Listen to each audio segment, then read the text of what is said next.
एक सीरीज के बेस पे क्वेश्चन होते हैं, जैसे ऐसे देखो ये बना हुआ है, इसके बेस पे ऐसे भी क्वेश्चन आने लग गए हैं आपको।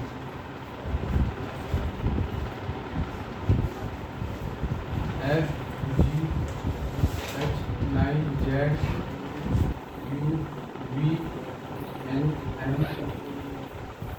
एन क्यू ओ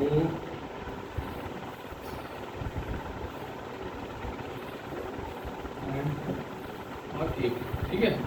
ये आपकी एक सीरीज हो गई, ये आपकी क्या हो गई, एक सीरीज हो गई है,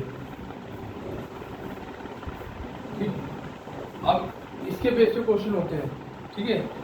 आप पहले इसको बांट लेते हैं, पहले 2 4 5 2 4 5 2 4 5 ऐसे बांट लेंगे 2 4 ठीक। अब क्वेश्चन पहले क्या बोल रहा है, देखो निम्नलिखित श्रृंखला में देखो बाईं ओर से सातवें,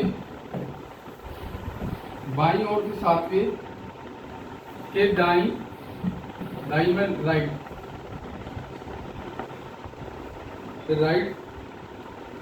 और आठवां स्थान क्या किसका होगा, ठीक है। मतलब बाईं ओर से सातवें के दाएं में राइट, लेफ्ट बाईं में लेफ्ट से लेंगे सातवें के दाएं आठवां स्थान, ठीक है। देखो बाईं ओर से सातवें के दाएं आठवां स्थान क्या होगा, तो बाईं ओर से देखो सातवें कितनी जल्दी कितने होगा, वो 4 कितना हो गया 5 और 2 7, एक हो गया 7। अब कह रहा है बाईं ओर सातवें के दाईं ओर आठवां, अब इसके दाईं ओर तो ये होगा, तो फिर कौन सा है 8वां, 3 ये हो गया 5 ये हो गया, यानी कि आंसर क्या होगा बी। समझ में कैसे हुआ, देखो भाई यहाँ से हमने क्या लिया 7वां, तो 5 ये होगा और ये छठा और 7वां ये हो गया 7वां। अब क्या बोल रहा है, इसके 8वां, इसके दाईं ओर 8वां, राइट में 8वां, तो इसके राइट में 8वां क्या होगा, 3 ये हो गए और 5 ये हो गए, तो 8वां ये हो गया, तो वी हो गया क्या आंसर, ठीक है। हाँ लेफ्ट, ये लेफ्ट होता है, लेफ्ट से फिर के राइट में ये होता है, ठीक है। अगर राइट से बोलते तो हम राइट से यहाँ, ठीक है। अब क्वेश्चन देखो, हमें देखना है विषम, क्या देखना है विषम मतलब ऑड देखना है, मैं 4 वो लिख रहा हूँ, ऑप्शन लिख रहा हूँ, वो देखना है आपको, ठीक है। इसमें तो ऑड मैन आउट निकालना है, फटाफट निकालना है, ठीक है। देखो ये पहला ऑप्शन आपका ये A स्टार 1, दूसरा ऑप्शन आपका है G Z M, तीसरा ऑप्शन आपका है D F 9, चौथा ऑप्शन है Z N Q, पांचवा ऑप्शन है आपका B N क्वेश्चन मार्क। अब ये रीजनिंग उसमें आती थी, बैंकों में बहुत आते थे क्वेश्चन पहले, ठीक है। अब DSSB में भी आने लगे, तो इम्पोर्टेंट है। देखो इसमें से निकालना है अलग मतलब विषम, जो इन सब में से सबसे अलग होगा वही हम लेंगे, बस 2-3 चेक करेंगे, 2-3 में आंसर आ जाएगा, ठीक है। तो A के बाद स्टार है, अच्छा A के बाद स्टार कब आ रहा है, कौन से स्थान पे बताओ, A के बाद जो स्टार है पहला दूसरा तीसरे स्थान पे, तीसरे स्थान पे, फिर उसके बाद एक है, एक कौन सा 1 2 3 यानी +3, ये 3 का अंतर है तीनों में, दोनों, ठीक है। पहला दूसरा तीसरा, एक को छोड़ दे, ये से छोड़ दे ना इसको। अब इसको ये तो पहले स्थान पे है, ये इसके बाद कितने स्थान पे है, 1 2 3, ठीक है। अब क्या बोल रहा है, दूसरा क्या है G Z M, तो G क्या है, तो वो G है और Z और M, देखो G और Z में कितना अंतर, वही 3 का, 1 2 3 है ना, 1 2 3 4, अब क्यों कितना अंतर हो गया 4 का, तो यानी कि ये अलग हो सकता है। एक और चेक कर लो, D F 9, D ये हो गया F D F, दो कितना 3, वही 3 1 2 3, फिर 1 2 3, ये भी 3, फिर ये भी 3, ये भी 3, है ना 3 वाले, यानी कि यही सबसे अलग था, है ना, यही अलग था ना, बस 3 ही चेक करने और यही आंसर। ये और भी अलग है, लास्ट वाला ऑप्शन बी एन। देखो और जेड एन क्यू, ठीक है, सेम ही है। वी एन, देखो वी एन और क्वेश्चन मार्क, ये क्वेश्चन में थोड़ा मेरी गलती है, वी एन, ठीक है, 3 का ठीक है, 3 का अंतर है, तो यही अंतर दो आप, बस यही दो आंसर, है। ठीक है। ये क्वेश्चन ये तो मतलब ये था ना अलग, कुछ हो गया, ये मान लो ये आंसर है इसका, ठीक है। नेक्स्ट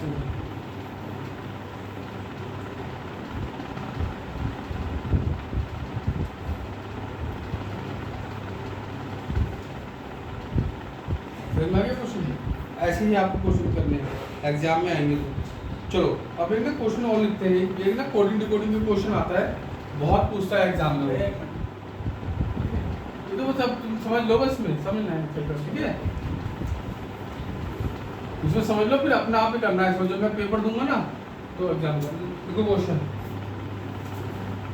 किसी कोडिंग डिकोडिंग का है, किसी कोडिंग लैंग्वेज में लिख लो कि सांकेतिक भाषा में, हाँ कोडिंग COD है, सांकेतिक कहते हैं हिंदी में, संकेत, कोडिंग मतलब कल आएगी ना आप, तो आपको चैप्टर थोड़ा सा कम समझ में आएगा, कोई नहीं, तो किसी कोडिंग मतलब किसी सांकेतिक भाषा में XYZ को वी आर फ्रेंड्स और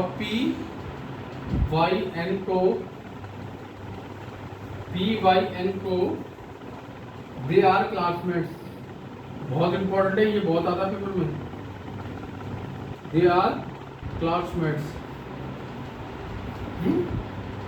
ZMS इसका क्या है, वी लव सोनी, तो फ्रेंड का कोड बताना है, फ्रेंड्स का,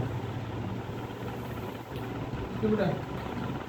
ऑप्शन आपके हैं वाई, दूसरा एक्स है, तीसरा जेड है, चौथा कांट बी डिटरमाइंड है, पांचवा नन ऑफ दीज है,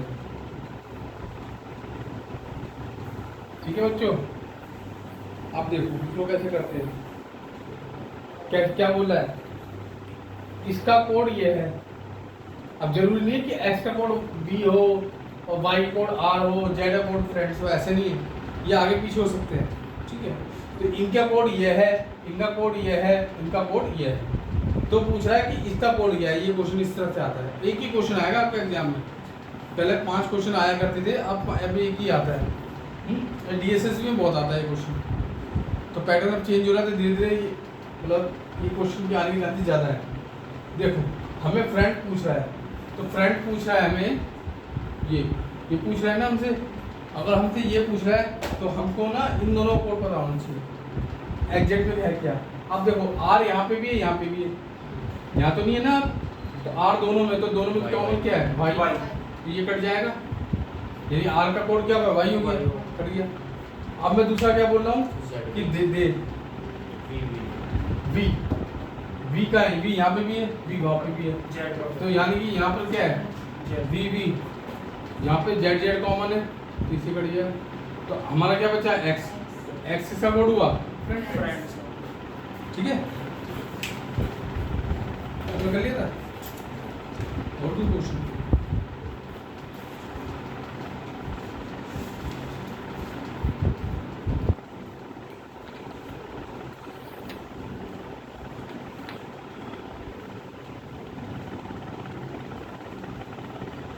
कोडिंग के तो क्वेश्चन देता हूँ ना,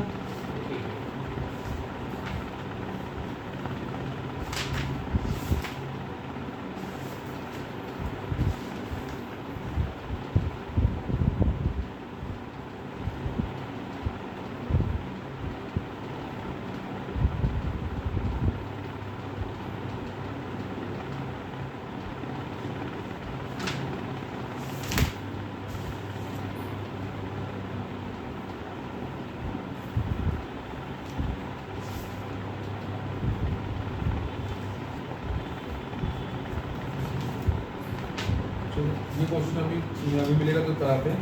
इससे पहले एक क्वेश्चन ये मिसलिनियस करा रहा हूँ आपको मैं, फिर इससे क्या होगा आपका ना जो रीजनिंग का जो है उससे फैमिलियर हो गया आप उनको किस टाइप आती है। तो क्वेश्चन बहुत आता है। देखो एक क्वेश्चन आया तो उसमें मिसिंग फिगर निकालनी है, एक मिस हो रखा हुआ डिजिट वो निकालनी है, ठीक है। ये हो गया आपका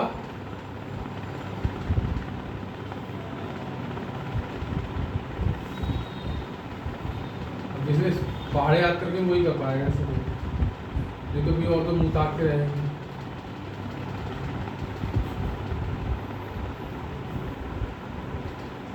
इसका मान याद करो, ठीक। बताओ बताओ, देखो ये 11 का स्क्वायर क्या होता है? 9 का 81, 7 का 169 होगा, 13 का 100 आगे आंसर है ना। सब स्क्वायर रूट मांगे गए। 13 का स्क्वायर क्या होता है? 169 आंसर। ओके समझ में आ गया। रिवीजन भी हो जाए, इसी बहाने रिवीजन भी हो जाएगा तुम्हारा।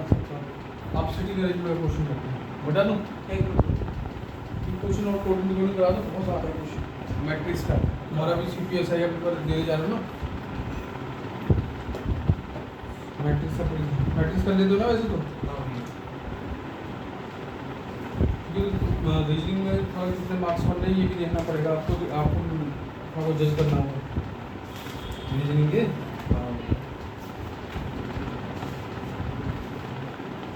उससे पहले ये क्वेश्चन थोड़ा कर लेते हैं ना, रिकॉर्डिंग जो चल रहा है।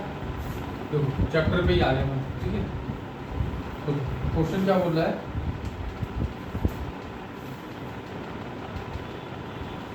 एक सौ 34 को क्या कह रहा है? You are good. 758 को कह रहा है दे गो हाउस। 839 को कह रहा है वी आर हाउस। तो क्या बोल रहा है? दे का कोड बोल रहा है।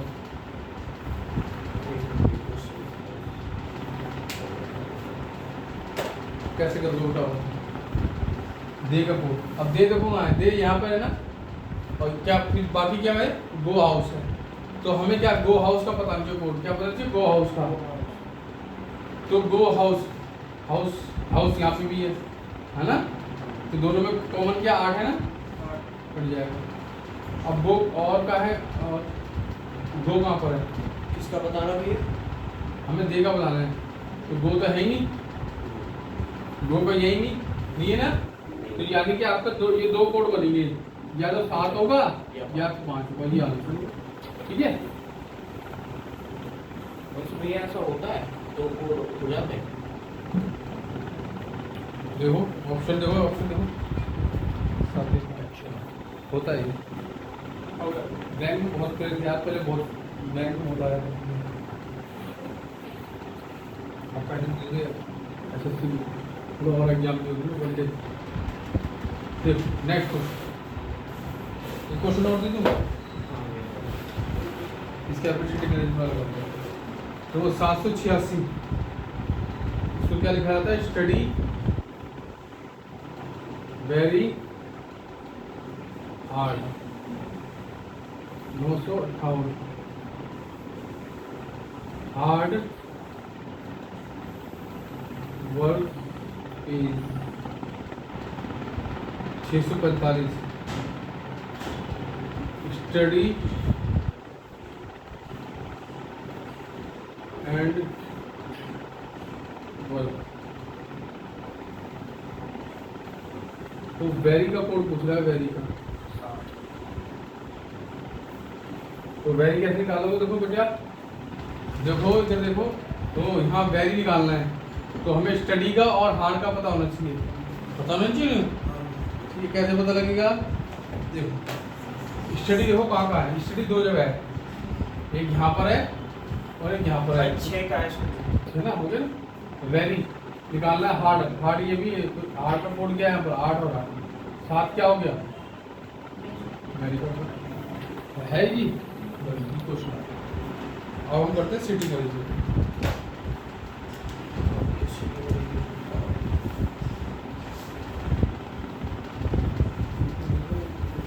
मैट्रिक्स मिल जाती तो मैट्रिक्स का ये क्वेश्चन मैट्रिक्स का भी आता है।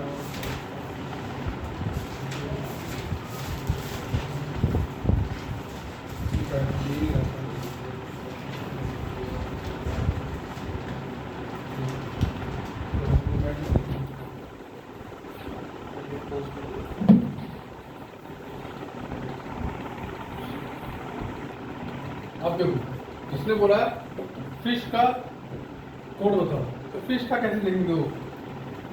इसमें खासकर लास्ट से स्टार्ट करते हैं, ज्यादातर ऑप्शन लास्ट के 2-3 होते हैं, ठीक है। ये 0-2, तो 0-2 पे क्या होना चाहिए? F होना चाहिए, 0 और 2 F है। ऐसे I होना चाहिए किस पे? 67 पे, 6 और 7 पे I है।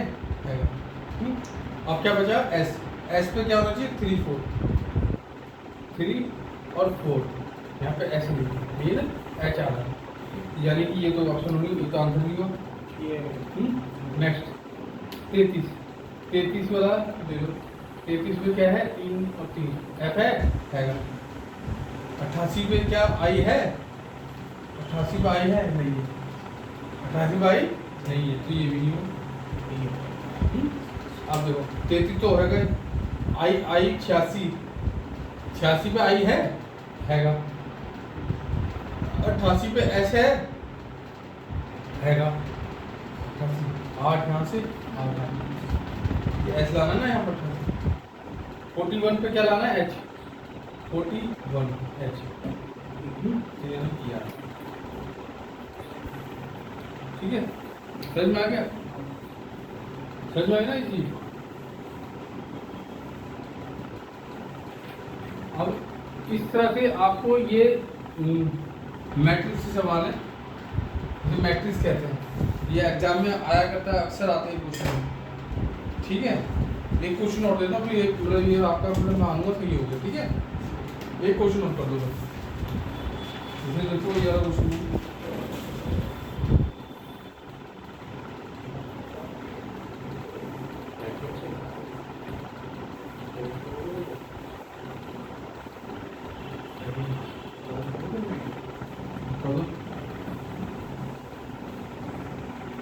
ये देखो, ये मैट्रिक्स का क्वेश्चन है एग्जाम में, ये एसएससी में बहुत आता है क्वेश्चन, एसएससी में बहुत आता है।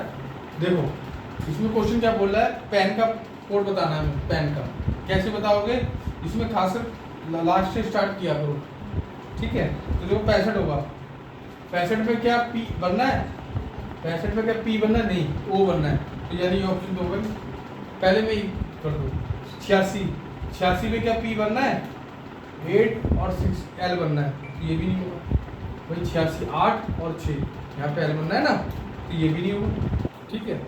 नेक्स्ट इस 85 पे क्या P बनना है? 8 और 5 P बनना है, ठीक है। क्या E बनना है? 00 पे E बनना है। 95 में क्या N बनना है? 9 और 5 पे N बनना है, तो आंसर हमारा क्या हुआ? ठीक है। इस तरह से क्वेश्चन करेंगे हम। भैया वो 4 के नीचे क्या बना होगा? फर्स्ट वाले में ये जी आई ये हो गया। अब आ जाओ सिटिंग अरेंजमेंट, ये चैप्टर क्लियर हो गया होगा, बस समझ में आ गया होगा, तो करेंगे ना, बता दो। अब लिखो सिटिंग अरेंजमेंट क्वेश्चन को, 2-3 चैप्टर हो जाएंगे इसी बारे में। बहुत अच्छा सिटिंग अरेंजमेंट क्वेश्चन है।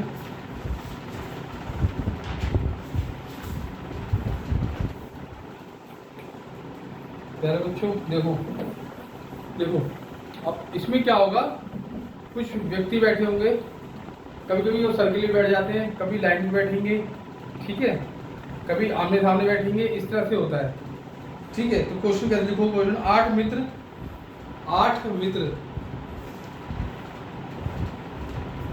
A B C D E F G H, A से लेकर एस तक, ए से लेकर एस तक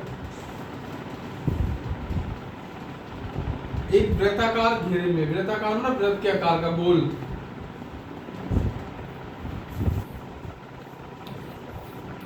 मतलब 8 लोग हैं।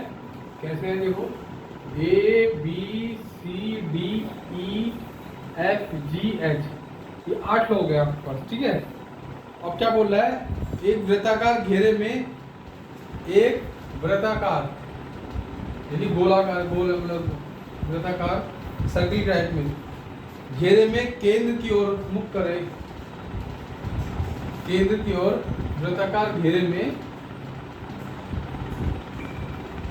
चित्र मुंह करके रखा है, यानी ऐसे बैठे हुए हैं, तो मुंह अंदर की तरफ रखा है, केंद्र की तरफ। केंद्र ये होता है ना केंद्र, शंकर देख लो बेटा, इधर देखो, ये केंद्र होता है, केंद्र की तरफ मुंह करके बैठे हुए हैं।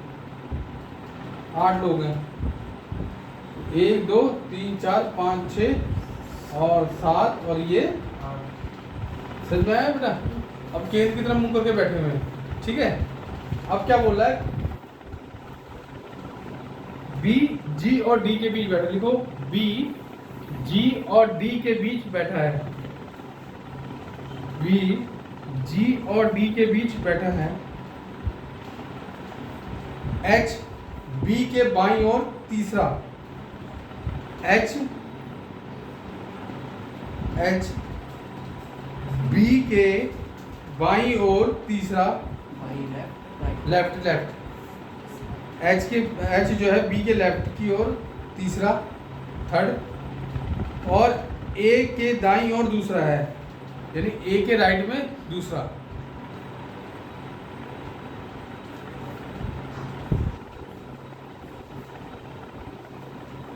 यहाँ पे और बोला लगा लो, और लिखा ना, और लिखा, और बी एच बाई बी के बाईं और लिखा ना, और उसको बोला लगा लो, वो नहीं, वो और तीसरा, और जो लिखा है ना तीसरा, और ए से पहले और लगा रखा होगा आपने, है ना, उसको बोला लगा लो, सर्किल कर लो, उसके मतलब बताऊंगा। सी ए और जी के बीच बैठा है, सी जो है सी फॉर कैट, ए और जी के बीच बैठा है,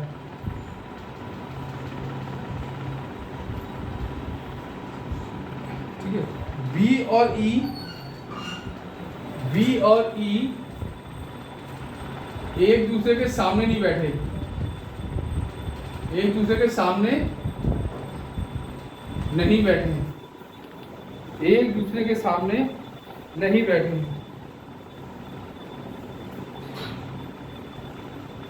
ठीक है। अब क्वेश्चन नंबर 1 लिखो, ये होगी आपकी पजल, इसे पजल कहते हैं, एक तरह की सिटिंग अरेंजमेंट की पजल कहते हैं। पजल मतलब पहेली, अब ये पूरी पहेली सॉल्व करना है इसे, ठीक है। अब देखो क्वेश्चन लिखो, क्वेश्चन नंबर 1, जी के दाईं और चौथा कौन है, जी के दाईं और चौथा कौन है, जी के दाईं और चौथा कौन है। ऑप्शन लिखो, E F H D, E F H D लिख लिया। नेक्स्ट चौथा देखो, डी के बाईं ओर, डी के बाईं ओर तीसरा कौन है,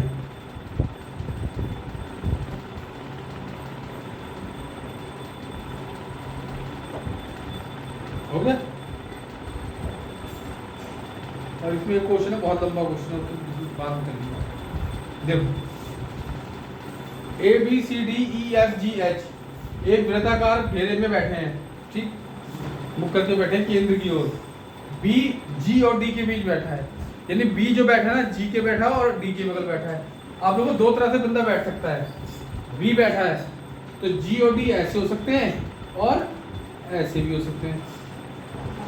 भाई ये दोनों बगल में तो हो गए, मतलब डी यहाँ पे भी उठता है, यहाँ भी उठता है, एक बार यहाँ कर दो, एक बार यहाँ कर दो, फिर दो, मतलब दो तरह से स्टेटमेंट बनेगी।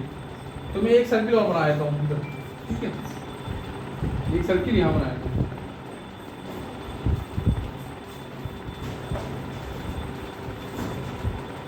सर्किल यहाँ, ठीक है। दो स्टेटमेंट है ना।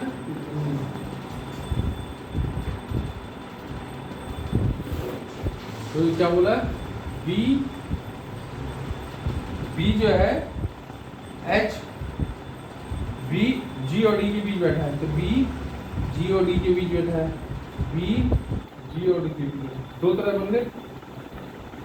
आप क्या बोला दूसरा स्टेटमेंट दूसरी लाइन में, एच बी के बाईं ओर तीसरा है, तो एच जो है बी के बाईं ओर तीसरा है, बी के बाईं ओर तीसरा एच, 1 2 3, ये लेफ्ट होता है, लेफ्ट में बायां, और ये क्या होता है राइट, राइट मतलब दायां। ठीक है बेटा, समझ गए भाई। बी के दाईं ओर, बी के क्या बोला है वो, बी के एच बी के बाईं ओर, बी के बाईं ओर तीसरा, ये बी लगा लो तीसरा। और होता है, और का मतलब क्या होता है, और का मतलब जो और लिखा है ना, इसका मतलब तो पहले वाला क्या है इसमें दोनों में, एच ही तो है। तो एक ये जो एच है, ए के दाईं ओर दूसरा है, ए के दाईं ओर दूसरा, अगर ए को में दाईं लेफ्ट राइट है ना, ए के दाईं ओर दूसरा, ए यहाँ होगा तो इसकी दाईं ओर एच ही होगा। ऐसे ही यहाँ पे देख लो, ए के दाईं ओर तीसरा, ए के दाईं ओर दूसरा, पहला दूसरा, ए के दाईं ओर दूसरा है। ठीक है, सी ए और जी के बीच बैठा है, सी जो है ए और सी जो है ए और जी के बीच में बैठा है, ए और जी के बीच तो सी हो ही सकता, ए और जी के बीच, ए और जी के बीच यही बनना है ना बेटा। तो यानी कि ये स्टेटमेंट गलत हो गई, ये स्टेटमेंट गलत हो गई ना, तो ये ठीक होगी। तो ए कितना सी ए और जी के बीच बैठा, सी ए और जी के बीच बैठा, सही है, समझ में आ गया ना। बी और ई एक दूसरे के सामने नहीं बैठे, यानी जहाँ बी बैठा है वहाँ यहाँ पे ई नहीं होगा, ई सामने नहीं है, ई कहाँ पर है, इधर होगा, ई को यहाँ लगा दो, तो अब क्या बचा यहाँ पर, एफ ही बचेगा ना, एफ यहाँ। समझ में आए बच्चों कोई बात। अब इसका आंसर देखो बच्चों, आंसर देखो, जी के दाईं ओर चौथा कौन है, जी के दाईं ओर, दाईं मतलब ये होता है लेफ्ट राइट, चौथा 1 2 3 4 एच, ओके। डी के बाईं ओर तीसरा कौन है, डी के बाईं ओर, डी के बाईं ओर 1 2, डी के भी, डी के बाईं ओर, डी के बाईं ओर तीसरा कौन है, 1 2 3 एफ ही, एफ है बाईं ओर तीसरा कौन सा है, एफ। ठीक है, समझ में आ गया, बाईं ओर में लेफ्ट, ठीक है, हाँ ये हो गया, वो पानी जाएगी तरफ